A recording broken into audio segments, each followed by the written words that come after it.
le respect et la reconnaissance que l'on doit à Jésus. Avant d'être couronné de gloire et d'honneur, Jésus a marché avec humilité et obéissance à Dieu son Père. Nous savons que si nous sommes demain couronnés après avoir bien couru, nous jetterons nos couronnes devant le trône de Dieu, comme le font les 24 anciens ou vieillards dans le livre de l'Apocalypse, chapitre 4, versets 10 à 11.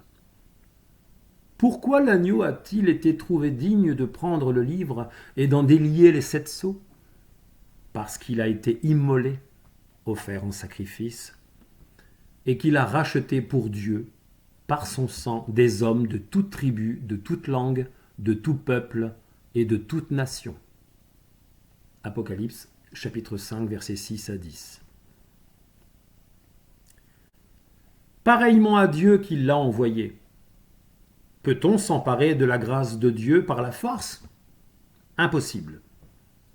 Peut-on s'approprier le nom et la personne de Jésus pour en faire son propre Dieu?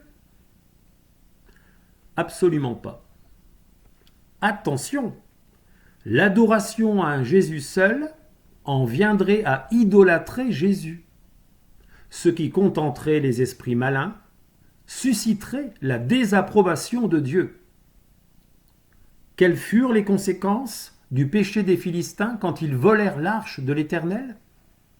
La réponse est simple, c'est la malédiction et non la bénédiction qui tomba sur eux. Dans 1 Samuel chapitre 5, ils furent frappés d'hémorroïdes.